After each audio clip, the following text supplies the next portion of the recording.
גבירותיי ורבותיי, 500 קילוגרם של דוקרני פלדה מחוברים לחבל אחד.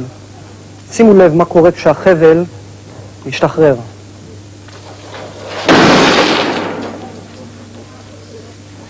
אני צריך מתנדב מהקהל.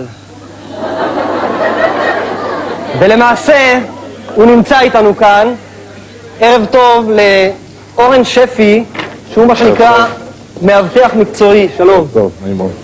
אורן, אני מבקש ממך לאשר לצופים ולקהל שלנו כאן שכל מה שנמצא כאן על הבמה אכן אמיתי. בוא איתי. אלה הדוקרנים. תניח את כף היד שלך מתחת לדוקרנים. זה מספיק חד. חד מאוד. אפשר לעלות. זה השולחן. לכאן, אורן, מתחברות שרשראות ברזל, שמונחות כרגע על הבמה. אני מבקש ממך לבדוק גם את השרשרת.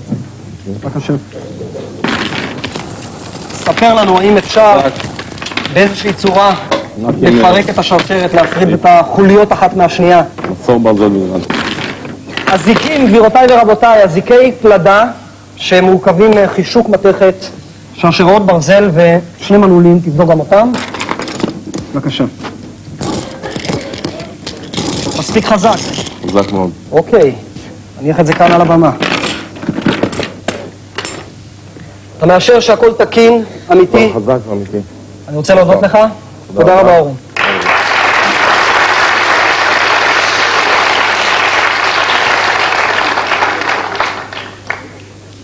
צופים יקרים, אני מוכן.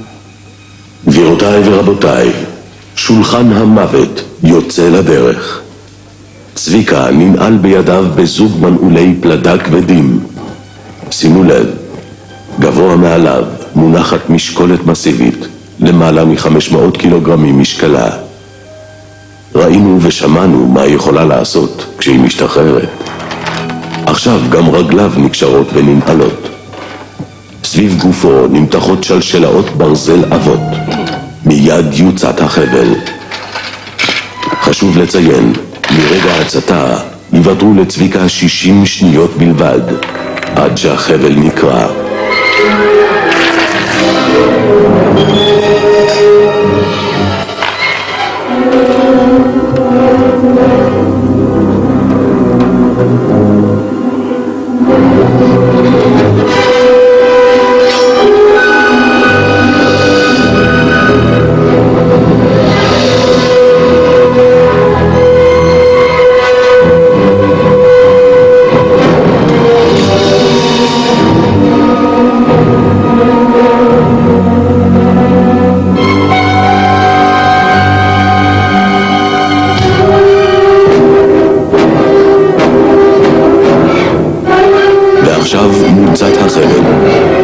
מה יקרה לצביקה אם לא יספיק לחמוק מ-45 דוקרני הפלדה המושחזים? לא כדאי אפילו לדמיין. והשאלה הגדולה היא, האם הוא יצליח?